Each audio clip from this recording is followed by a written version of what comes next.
Salut et bonjour encore une fois de plus, femmes fortes et hommes forts. Aujourd'hui, mes bien-aimés, nous avons une nouvelle vidéo. On va parler du pouvoir et de la puissance de Salomon. D'où revient la puissance de Salomon, mes bien-aimés? Nous allons tirer notre prédication dans la parole de Dieu. On va lire dans 1 Roi 3. Ça, c'est l'histoire de Salomon. On va lire juste le verset 13, là où Dieu répond à Salomon, et on va passer aux autres versets. Là, dans le verset 13, Salomon a fait ses demandes à Dieu. Salomon a fait ce que nous allons découvrir dans la parole de Dieu.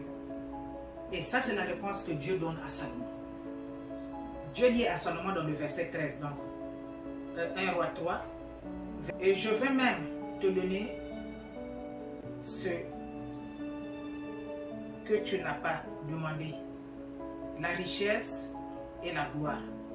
Pendant toute ta vie, tu en auras plus qu'aucun autre roi. Amen. Proverbe 3, verset 9 à 10. Honore le Seigneur en lui offrant une part de tes revenus. Donne-lui le meilleur de tes récoltes. Alors tes greniers seront remplis de blé et les tonneaux déborderont de vin. Amen. Nous allons lire aussi la parole de Dieu, mes bien-aimés, dans Malachie 3, Malachie 3, verset 16. Alors ceux qui se soumettent au Seigneur ont discuté entre eux. Le Seigneur les a écoutés, il a entendu leurs propos, on a mis par écrit devant lui la liste de ceux qui reconnaissent et respectent son autorité. Ça, c'est le verset 16. Puis le Seigneur de l'univers a déclaré: le jour où je manifesterai ma puissance, je considérerai ce genre comme mien. Ils seront mon propre peuple. Amen. Mais bien aimé, nous allons lire dans la parole de Dieu, dans le livre de 1 Roi, la manière où Dieu a répondu à Salomon. Qui était Salomon, mes bien-aimés? Salomon, c'est le fils de David, qui était le roi David. Le roi David avait fait un enfant avec Bathsheba, la femme d'Uri, les militaires qui travaillaient dans la défense, dans le temps pour le roi David. Et le gars était parti en guerre. Quand il est arrivé en guerre là-bas, mes bien-aimés, le roi David est tombé amoureux de sa femme, et il a pris la femme d'Uri étant que sa femme. Leur premier fils était mort parce que Dieu n'avait pas voulu de ce couple-là à cause de l'acte que le roi David avait fait. David a demandé pardon, David s'est repenti, Dieu a exaucé ses prières, il a donné un enfant dans leur couple qui était le roi Salomon. Et avec le temps, mes bien-aimés, l'enfant a grandi, le roi David a vieilli, il fallait un successeur dans le trône de David. Malade, le père est mort, il fallait qu'on remplace le roi Salomon. Et quand le roi Salomon a pris le trône de son père, mes bien-aimés, il a vu le travail qu'il devrait faire. Il a vu ce que son père avait laissé. Il y avait des biens, il y avait beaucoup de choses que son père avait laissées. Il y avait aussi des richesses que son père avait laissées. Il y avait la famille, il y avait le pays à gouverner. Et Salomon s'est dit que je ne peux pas. Salomon s'est dit que c'est vrai que j'ai pris le trône de mon père, mais est-ce que je peux? Salomon, mes bien-aimés, a commencé à réfléchir. Il commençait à réfléchir. Un jour, il s'est dit non. C'est vrai que je suis roi. C'est vrai que j'ai les gens autour de moi qui me respectent. C'est vrai que le pays va m'écouter. Mais il me manque quelque chose. Le pouvoir que mon père avait. Et Salomon a réfléchi, il a dit que non. Quand mon père partait dans les combats, il gagnait toujours. Quand il y avait la maladie, des problèmes dans la maison, mon père avait toujours la victoire. Mais quel était le secret de mon père? David a réfléchi, Salomon a réfléchi, Salomon a dit non, non, non, non, non, non. Le secret de mon père était quand mon père partait faire des sacrifices. Quand il y avait des combats, il y avait des problèmes, mon père partait faire des sacrifices. Et quand il faisait ces sacrifices, quand mon père revenait, il y avait toujours du meilleur. il y avait toujours des bonnes choses. Il y avait toujours la bénédiction qui était là autour de mon père. Mon père avait toujours les mains en haut, toujours les mains levées pour glorifier le Seigneur, qui lui donnait la victoire dans chaque combat, dans chaque problème, malgré des tribulations, malgré des problèmes. Mais mon père avait toujours la victoire. Mes bien-aimés, qu'est-ce que Salomon a fait? Salomon s'est dit que non. On avait l'habitude d'aller donner des sacrifices. On voyageait toujours avec mon père. On partait toujours, c'est sûr, en famille pour aller faire des sacrifices tels qu'était leur coutume dans le temps. Salomon a réfléchi que moi, je vais aller donner des sacrifices. Là où mon père partait à Gabaon, je vais aller à Gabaon, je vais aller faire mes sacrifices, je vais aller donner ce que mon père donnait. C'est-à-dire, si mon père donnait 10 moutons, 20 moutons, 40 ou 100, dans chaque attaque, dans chaque oppression, dans chaque combat, ou bien dans chaque maladie qui était dans la maison de mon père, ou bien dans chaque situation que j'avais vu que mon père faisait, il donnait par exemple tant de moutons, il donnait de l'argent, il donnait de l'or, il donnait des sacrifices. Mais moi, pour gouverner ce royaume, seul, avec ma force, je ne peux pas. Pour gouverner ce pays, seul, avec ma force, je ne peux pas. Et n'oubliez pas qu'avant que Salomon, mes bien-aimés, soit roi, il était parti épouser une femme en Égypte.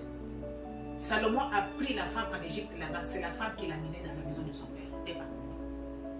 Il y avait déjà des femmes étrangères déjà dans la vie de Salomon et de Salomon, qui n'était pas le même Dieu que Salomon croyait. Salomon croyait au Dieu de son père. Mais ces femmes-là, les étrangères là qui sont venues là, ou bien la première femme qui était venue là, c'était une étrangère qui avait son Dieu, qui avait ses connaissances, qui avait sa façon aussi de voir ces choses. Salomon a vu que même pour gouverner les femmes étrangères là, seule, telle que je suis là, je ne peux pas. Si vous voyez bien l'histoire de Salomon, mes bien-aimés, vous allez voir qu'il y a les prophètes qui étaient là, qui étaient autour de David, qui avaient manigancé contre Salomon, en prenant le frère de Salomon, en mettant dans la classe de Salomon, qui a créé des problèmes avec Salomon. Salomon avait même tué son frère. Il avait plus de courage. En fait, quand j'ai lu la Bible, j'ai compris que le gars avait plus de courage que Salomon. Parce que quand le gars a dit à son frère d'être le roi, il a vu que Salomon était un peu mou par rapport à lui. On a dit que la place là où est David là, pour être là, il faut un roi puissant, il faut un roi courageux, tel qu'était le père David. Et Salomon n'était pas comme ça. Et le jour-là, mes bien-aimés, Salomon a réfléchi. Il a dit que je dois aller faire des sacrifices. Je dois aller demander à ce Seigneur-là, à ce Dieu-là, le Dieu de mon père, qu'il a vu, qui faisait des miracles, qui accomplissait des choses que l'homme ne pouvait pas croire, l'homme ne pouvait pas imaginer. Le fils est parti, bien-aimé. Il est arrivé à Gabaon, il a commencé à prier. Il a fait ses sacrifices. Il a donné ce qu'il avait à donner à Dieu. Mais il n'avait pas donné tel que son père donnait avant. Il avait dit que je vais donner double fois, ou bien triple fois, bien quadruple fois, plus que mon père pour voir ce que ce Dieu-là peut faire. C'est vrai que mon père avait l'habitude de donner 30. C'est vrai que mon père avait l'habitude de donner 50. C'est vrai que mon père avait l'habitude de donner 100. Mais moi, je vais faire plus que ça pour voir ce que Dieu peut faire. Quand mon père donnait ça, quand mon père donnait des sacrifices comme ça, là, je voyais ce que Dieu faisait pour mon père. Mais moi, je vais faire plus que ça. Je vais faire plus que ça pour voir ce que Dieu peut faire pour moi. Salomon a fait. Salomon, il part là-bas, mes bien-aimés. Il fait ses sacrifices, il prie. Il demande à Dieu ce qu'il avait à demander à Dieu. Et la nuit là, la Bible nous dit que la nuit, mes bien-aimés, Dieu a répondu à Salomon. Dieu est venu voir Salomon dans le songe. Dieu a dit à Salomon, Salomon, j'ai vu ce que tu as donné. J'ai vu les sacrifices que tu as fait. J'ai vu ce que tu as mené, ce que tu as apporté chez moi, ton Seigneur, ton Dieu, le Dieu de ton père David. C'est sûr que Dieu lui a dit que c'est moi-même qui t'a établi, qui t'a choisi parmi tes frères, parmi tes soeurs de te mettre là. Maintenant, demande-moi ce que tu veux. Salomon est bien aimé à regarder en haut, à regarder en bas. Il a dit que, Seigneur, seul, je ne peux pas gouverner ce pays-là. Vous connaissez les gens là, les gens de la Bible, comment ils sont rebelles, comment les gens là étaient. Salomon a dit que je ne peux pas, Seigneur, gouverner ce peuple-là. Gouverner, c'est-à-dire la grande famille que mon père m'a laissée. Gouverner aussi les biens que mon père m'a laissés. En tout cas, Seigneur, je n'ai pas de force. Pourquoi je suis là? C'est pourquoi je suis venu ici à Gabaon. Pour venir faire des sacrifices. Double fois, triple fois, plus que ce que mon père venait donner ici. Le roi a dit, il n'y a pas de problème, mon fils. J'ai vu ce que tu as mené. Donc c'est juste quoi tu me demandes. Seigneur, donne-moi seulement la force ou l'intelligence. De gérer ce peuple. De gérer tout ce que Dieu a fait, mes bien-aimés. Dieu a dit à Salomon, tu ne m'as pas demandé la mort de tes ennemis. Les gens qui parlent de toi. Les gens qui se complotent contre toi. Les gens qui attendent que tu puisses mourir, toi, pour prendre ton poste. Les gens qui attendent que tu puisses mourir, toi, pour prendre ta femme. Les gens qui attendent que tu puisses mourir, toi, pour prendre ton mari. Les gens qui attendent que tu puisses mourir, pour prendre tes biens, pour prendre tes maisons. Pour prendre ce que tu as souffert pour ça. Tu n'as pas demandé la mort de ces personnes-là. Tu n'as pas demandé la destruction de tes ennemis. Les gens qui ont toujours les oreilles pour écouter ce qui se passe dans ta maison, dans ta vie, dans ton pays, ou là où tu es, en ce moment précis, dans cette chaise ou dans ce trône-là. Tu n'as pas prié pour leur, tu n'as pas demandé leur destruction. Salomon, non. J'en ai déjà croisé des rois, mais toi, mon petit, les gens vont parler de toi.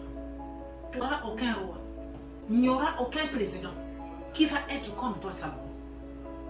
Parce que j'ai déjà vu les gens qui demandent. Quand eux, ils demandent, les gens demandent. Ils ne demandent pas pour mes intérêts à moi. Ils demandent seulement pour juste leurs intérêts à eux. Mais toi, tu me demandes quelque chose qui est pour mes intérêts à moi.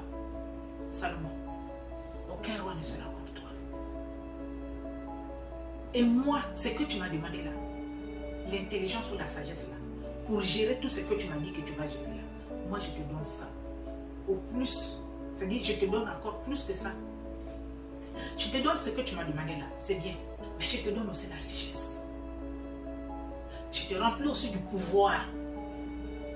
Parce que pour gérer ce peuple-là, pour gérer ces biens-là, pour gérer tout ce que tu vois là autour de toi là, si tu n'as pas de pouvoir, tu ne peux pas. Tu n'as pas de puissance, tu ne peux pas. Tu n'as pas d'autorité, tu ne peux pas. Donc là où tu es là, Salomon, je te donne tout et je te rends fort. Bien-aimé, Salomon a donné ce qu'il avait à donner, plus que ce que son père donnait. Mais bien aimé, regardez la victoire, aimé, ce que Salomon a reçu après avoir donné ce qu'il avait donné, après avoir demandé ce qu'il avait demandé. Mais bien aimé, Dieu a donné au centime. Dieu a donné peut-être au multiple.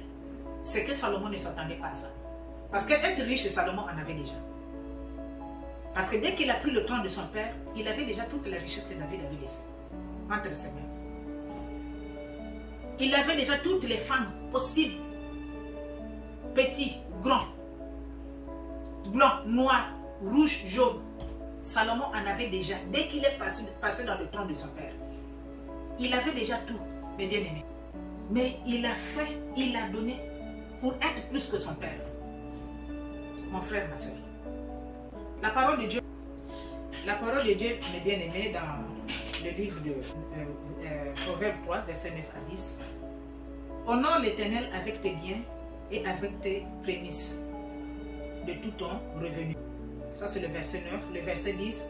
Alors tes greniers seront remplis d'abondance et tes cuves regorgeront de mout. Dieu est en train de dire ici, mes bien-aimés, dans le proverbe aussi, d'honorer le Seigneur, d'honorer Dieu avec tous tes biens. Tout ce que tu as dans tes mains, mes bien-aimés. Honore ton Seigneur, honore ton Dieu avec ça. J'en ai déjà vu des gens qui ont construit, qui ont donné comme dîme, comme offrande, une maison, une voiture et tout ce qui est bien, il a donné au Seigneur.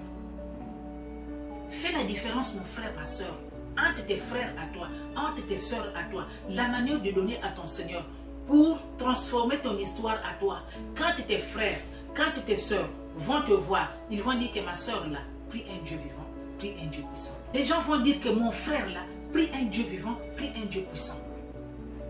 La manière où tu donnes à ton Dieu, la manière où tu donnes à ton Seigneur, mes bien-aimés, peut changer l'histoire de ta vie.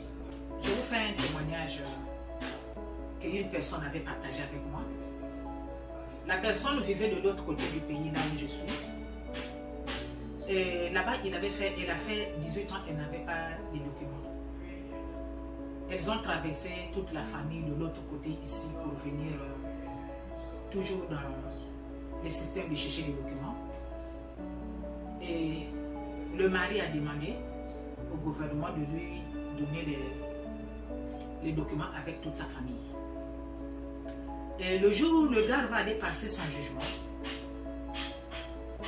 ils étaient en train de dormir. La nuit, le gars a fait un songe qu'il est arrivé devant le juge. Et quand il parlait devant le juge pour demander ses documents, le juge lui posait la question. Vous savez, quand vous partez là où ça se passe, les choses là, les gens qui ont déjà l'expérience, qui sont passés par là-bas, il y a toujours une équipe bien, il y a toujours une personne qui est en train d'écrire sur les questions que le juge pose et la personne est en train de répondre. Et quand le juge est en train de poser la question, la personne qui écrivait les questions et les réponses du juge et de la personne criait en haut là-bas, tu mens. La personne parle, le juge pose la question, la personne répond, la personne là-bas à côté du juge qui crie, tu mens, tu mens, tu mens. Et ça commençait à terroriser même la personne dans son songe. La personne s'est réveillée. Il s'est réveillé en sursaut. Et le matin, là, la personne va aller, mes bien-aimés, passer son interview. Et ils étaient au lit avec sa femme. Sa femme aussi se réveille à 5 h du matin. Son alarme sonne pour aller au travail. Sonne. La femme se réveille. Le mari était déjà debout. Donc c'est sûr, il n'a pas dormi. On ne sait pas à quelle heure il avait fait son songe. Et la dame voulait descendre pour faire aussi sa prière pour partir. Le monsieur qui lui dit que regarde le songe que j'ai fait. La dame qui dit qu'elle songe, il dit que non, je suis partie à l'interview, j'arrive là-bas, regarde ce qui s'est passé, le juge me pose la question, je réponds, et le monsieur qui est à côté du juge là-bas, on m'a donné même son nom c'est un tel, donc il est en train de crier, tu mens, tu mens, tu mens. Donc là, je suis là, la dame, vous connaissez les femmes là, comme les Abigail là, vous connaissez les femmes là, comme les femmes Esther là. Hein? Vous connaissez les femmes là, comme les femmes Léa là, les femmes, pas les femmes comme les Rachel là. Les Léa là, les Abigail là, quand ils voient comme ça là, ils connaissent ce qui se passe. Et la femme écoute son mari parler, la femme est restée tranquille. Et le mari dit à la femme, regarde, le nom c'est ça. On m'a donné même le nom c'est ça. Il faut lier la personne là. La femme reste tranquille quelques secondes. L'Esprit de Dieu descend à la femme, ce n'est pas le problème de lier ici. Et la femme me dit que je l'ai regardé au coin de mes yeux là. J'ai dit que depuis que tu t'es réveillé là, qu'est-ce que tu attends pour lier là? Tu attends pour lier. C'est la femme qui dit quoi? Mais prends le nom, ça y est là, non? Il faut lier la personne là. La dame qui dit qu'il n'y a pas de problème de liation ici. Il n'y a pas de problème de lier ici. Le problème c'est de reconnaître. Qu'est-ce que le gars est en train de dire? Mais le gars est en train de dire que tu mens. Mais si le gars dit que tu mens, peut-être qu'il n'a pas vu le mensonge. Peut-être qu'il a vu que depuis avant là-bas, tu mentais. Peut-être qu'il a vu qu'après, ici là, tu vas mentir. On ne sait jamais. Pourquoi l'Esprit de Dieu vient te révéler la nuit, là où tu vas aller passer ton interview et te donner ce songe-là. Et la dame qui prend la prière, il dit, on ferme les yeux, on va prier. Le monsieur ferme les yeux, et la dame commence la prière avec la sagesse. La dame fait. La dame accepte le songe que son mari avait fait. Et la dame commence à dire, oui Seigneur, c'est vrai. Oh Dieu, c'est vrai que le gars là, il ment. La femme accepte. Le gars là, il ment comme il respire. Le gars là, il ment comme il aspire. Le gars là, il ment comme il mange. Le gars là, il ment comme il dort. Il a accepté toutes les mensonges dans toutes les positions et dans tous les domaines. Il dit que le gars là, même quand il est au téléphone là, Seigneur, il n'y a que le mensonge qui sort de sa bouche. Il n'y a que le mensonge. Le gars qui dit, hé, il bouscule sa femme. Hé, qu'est-ce que genre de prière? La dame continue sa prière sans s'arrêter. Et il dit à Dieu, Seigneur, c'est vrai. Ce que tu as dit, c'est vrai. Donne ça d'abord pour moi et mes enfants. S'il a menti là, il a menti, Seigneur, qui pardonne? Qui oublie les transgressions de la personne si ce n'est pas toi? Pardonne-lui. Pardonne-lui. Il ment. C'est un menteur. Et j'ai posé la question à la dame, est-ce que ton mari aussi c'est un menteur? Il dit que mon mari ne ment pas. Mais il a fait ce songe. J'ai dit, mais voilà. S'il a fait ce songe-là, donc Dieu a vu quelque part, il y a quelque chose. Mais la femme a accepté mes bien-aimés. Il a accepté le mensonge. Dieu merci que Dieu est venu te dire ça avant que tu parles par exemple. Mais si Dieu est venu te dire ça après. Or, avant ça, la femme avait donné d'abord son offrande que Dieu lui avait demandé. La femme, 2 semaines avant le songe de son mari, la femme a fait un songe. Et tu sais, des choses comme ça, là, il y a des choses qui demandent des sacrifices. Pas des sacrifices humains, mais il y a des choses qui demandent des sacrifices. C'est-à-dire, tu lis la Bible, tu regardes ce que les anciens ont fait dans la parole de Dieu dans la Bible. Essaie de faire par rapport à la situation que tu vis, par rapport à cette maladie, par rapport aux choses qui ne marchent pas là. Essaie d'abord de faire des sacrifices. Dis à Dieu, Seigneur, je vais construire mon hôtel. Je vais construire mon hôtel, Seigneur, je fais ceci.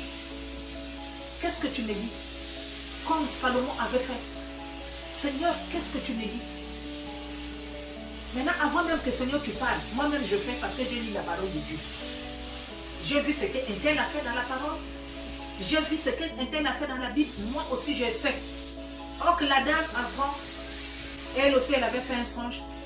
Une personne est venue, elle a dit, tu vois, quand tu es en train de prier pour la situation là, mais des choses comme ça là, il y a des choses qui demandent des sacrifices. Toi, il faut aller donner 185 $ comme offrande. La dame s'est réveillée en sursaut. 185 $. Donc Dieu me demande d'aller donner 185 $ pour la chose. Qu'est-ce que la femme a fait, mes bien-aimés?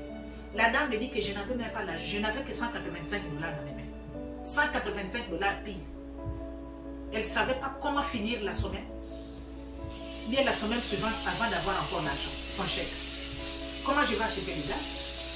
Comment je vais payer les cartes pour les bus pour les enfants? Ou pour moi-même pour aller au travail? Les 185 $, tout que je n'ai pas donné. Il dit non, ça c'est seulement des songes passables, là, ça va passer. Il part au travail, elle revient, elle est dans la maison. Dieu l'a dit que les 185 $, il faut aller donner. Elle dit, ok, je vais aller donner. Elle est partie donner les 185 $. Et quand le mari lui donnait le songe, lui, son esprit et tout ce qu'elle avait dans la tête, ce n'était pas le songe que le mari avait fait, mais le sacrifice qu'elle avait déjà fait. Les 185 $ qu'elle était partie donner, que son mari n'était pas au courant du sacrifice. Quelque chose, c'est-à-dire, elle n'avait rien. Elle n'avait que 185 $. Mais Dieu l'a dit de lui donner les 185 $. Elle est partie donner les 185 $. Son mari est parti à l'interview. La majorité des interviews ici, ça peut commencer à 8 h pour finir à 13 h. La majorité du temps, la majorité des gens. Ah, moi j'avais fait 4 h, j'avais fait 3 h, j'avais fait peut-être de 8 h à 13 h. On est là. On te pose la question là, on tourne à gauche, on tourne à droite, on revient encore sur la même question.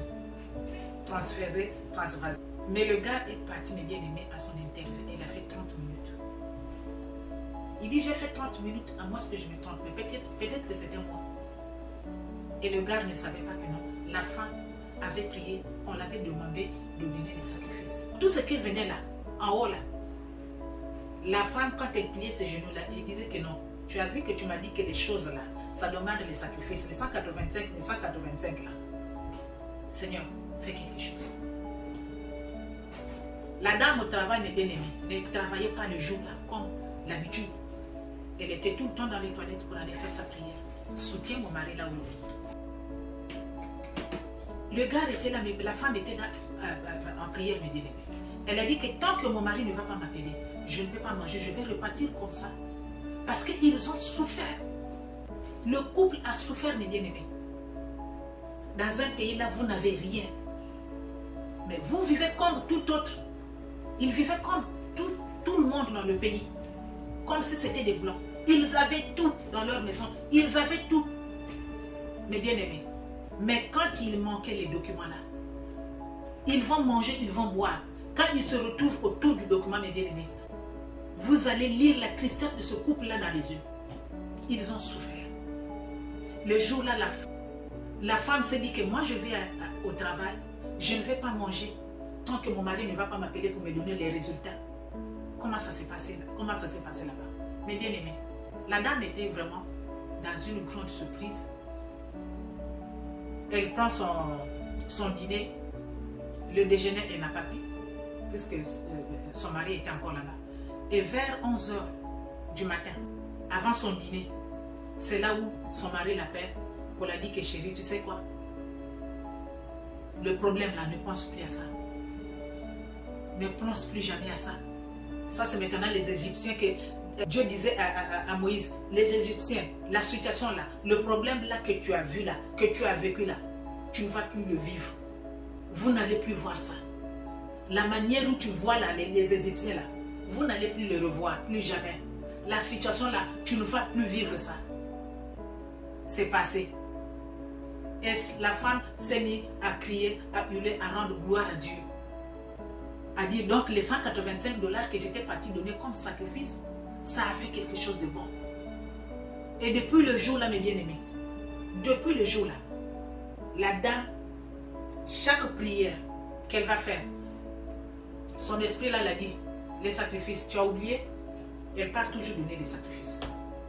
Et depuis lors, depuis quand elle donne les sacrifices à mes bien-aimés, quelles que soient les situations, elle me dit, ma soeur, je te dis, quelles que soient les situations, quels que soient les problèmes, j'ai toujours la solution à ça.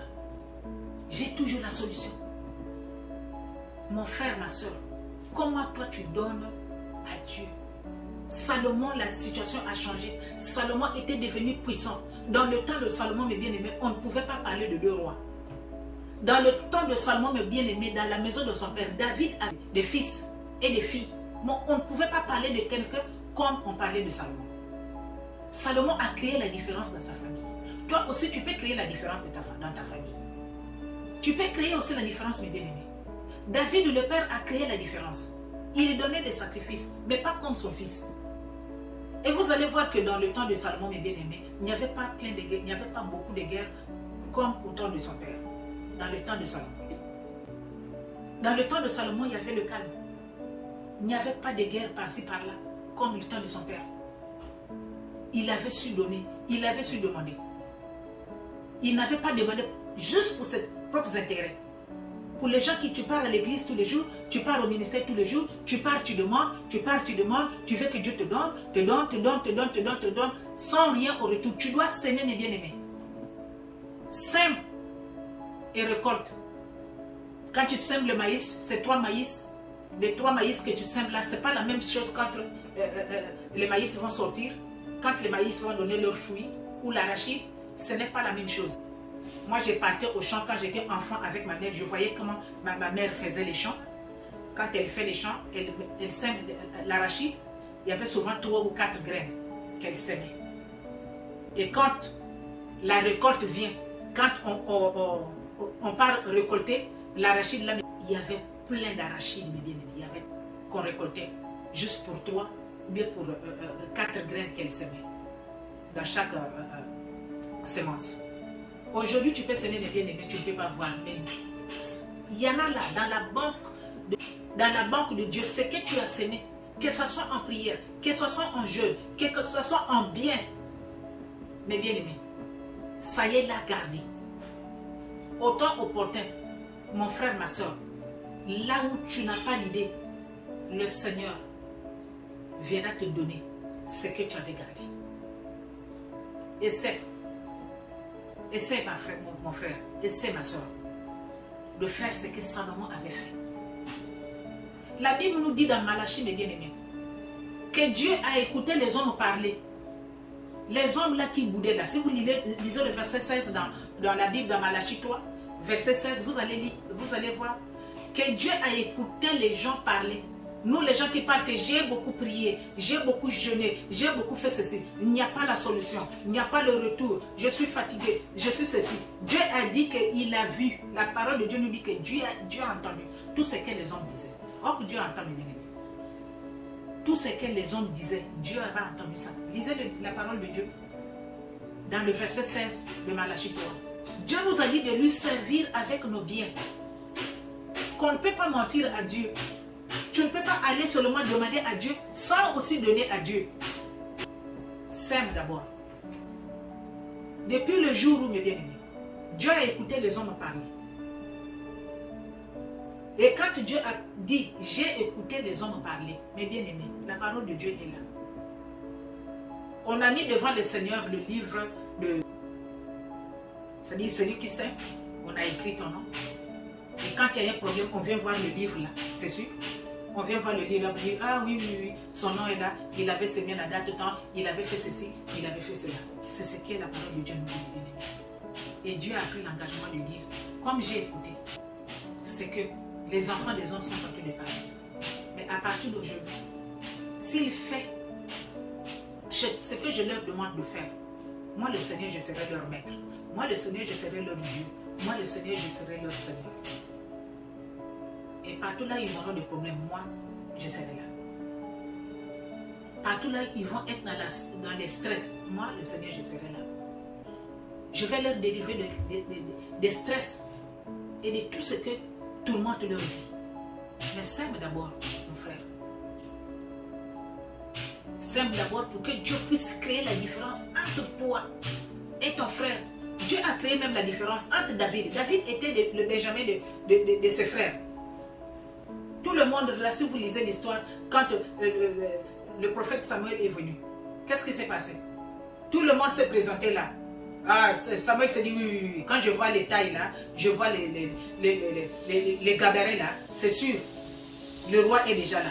Le Seigneur a dit non, toi tu ne peux pas juger par apparence. Ne juge pas l'homme, ne juge pas la personne par apparence. Tu ne connais pas l'intérieur de la personne. Tout le monde que tu vois là, ce sont les bidons. Grand de taille et tout, beau du visage et tout, mais dedans, au-dedans d'eux, il n'y a rien de bon. Il n'y a rien qui me plaît en eux. Le roi n'est pas là. Et il reste encore tranquille. Le roi n'est pas là, oui. Il demande encore chez le père de David. Donc tous les enfants que tu as, c'est seulement les enfants que je vois ici. Il dit non. L'autre est là-bas dans la brousse, là-bas en train de garder les moutons là-bas et tout. Mais je vais d'abord voir celui qui garde les moutons. Le père de David ne savait pas que quand David partait, quand il part avec ce truc-là, il joue ce flûte-là, il joue ce guitare-là, en brousse là-bas, il chante, il adore son Seigneur à sa manière. Et les autres là qui sont dans la ville, là, sont dans la grande distraction. Et David est en train de faire autre chose là. Dieu a vu ce qui sentait mauvais là, celui qui sentait mauvais là. Là où il n'y avait rien là. Je lis, il y a une dame qui me disait, il y a une personne qui me disait que tu vois le couple là que tu vois là, depuis qu'ils sont là, ça n'a jamais marché entre eux. Ça ne marche jamais entre eux. Ça ne peut pas marcher entre eux. Ça n'a jamais marché. Le couple que tu vois là, ça n'a jamais marché. Là où ça n'a jamais marché là, c'est là où la grâce de Dieu est. Si ça marchait là, Dieu ne devrait pas être là. Mais puisque Dieu est venu pour là où ça n'a jamais marché là, c'est pourquoi le couple là est ensemble, parce que ça n'a jamais marché. Parce que si ça marchait, ils ne devraient pas être ensemble. Mais comme ça n'a jamais marché là, c'est pourquoi ils sont ensemble.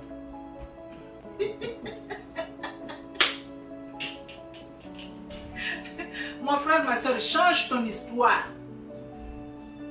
Donne à Dieu. Donne tes offrandes.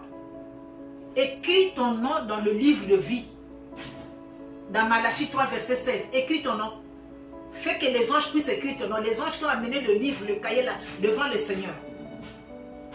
Fais que ton nom soit écrit là-dedans. Moi, j'ai déjà vu les gens qui ne prient pas, les gens qui ne parlent pas. Vous savez que les gens qui ne parlent pas beaucoup à l'église, là, ils donnent des offrandes, ils donnent des dîmes plus que les gens qui parlent à l'église. Bien les gens qui parlent au ministère. J'en ai déjà vu mes bien-aimés. Tu pars à l'église? Oui. Je pars à l'église. Ah, prends-moi l'enveloppe là, tu le mettais dans votre panier à l'église là-bas. Oh. Mais toi, tu ne parles pas dans mon église, tu ne parles pas à l'église, tu ne pries pas. Je t'ai jamais vu prier. Mais oui, mais je connais au moins que vous demandez l'argent à l'église, non? Vous avez besoin d'argent là-bas pour soutenir les œuvres de Dieu, non? Oh oui, mais oui. Allez-y soutenir les œuvres de Dieu. Prends l'argent là, c'est moi qui te donne ça. Va mettre ça dans l'enveloppe. La personne écrit son nom, mais la personne ne prie même pas. Tu vois, la personne, c'est un grand païen. Il ne prie pas, mais il connaît que je dois donner ma vie, je dois donner mon offrande, mais je dois donner à l'église. Et tu dis à la personne, il y a combien là? Ah, mais si tu veux, tu peux ouvrir. Hein. Bien aimé, j'ouvre comme ça, la 300 $. Mais 300 $, donc tu donnes, va donner là, votre panier là. Quand on va demander des dîmes et des offrandes, là, tu mets mon nom là. On cherche la personne à l'église, on ne l'a jamais vu. Mais le nom est là, il a envoyé son enveloppe. Crée la différence, donne au Seigneur, donne à Dieu. Hein? Donne à ton Seigneur. Par rapport à ton père, par rapport à ta mère, crée la différence. Donne à Dieu tes dîmes, donne à Dieu tes offrandes. Quand tu écoutes la parole de Dieu, mes bien-aimés, même à l'internet, il y a les gens là qui mettent, il y a les églises, il y a les ministères qui mettent leur carte et leur tout. Donne à ton Seigneur quelque chose. C'est très important pour ta propre vie.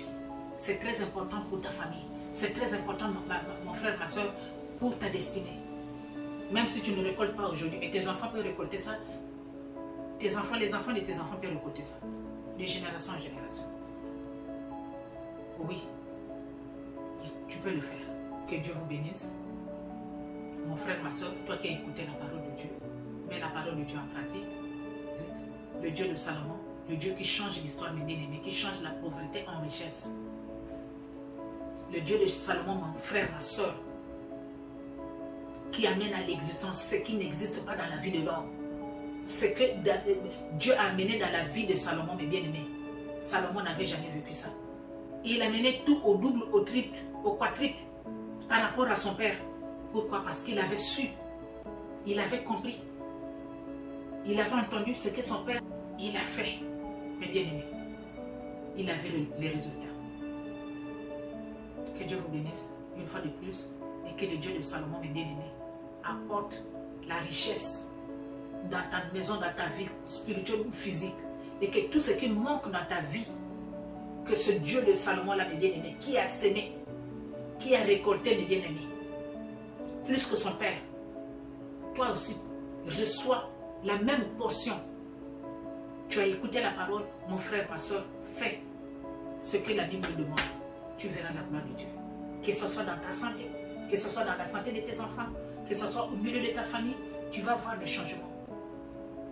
Mon frère, ma soeur, que le Dieu d'Abraham, d'Isaac et de Jacob, et le Dieu de David, le grand roi, le Dieu de Salomon, mon frère, ma soeur, te bénisse et que la seule gloire lui revienne à lui.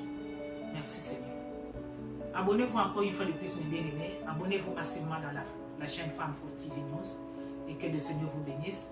Partagez, mes bien-aimés, la vidéo et mettez les j'aime. Que la gloire du Seigneur soit avec vous. Merci. Amen.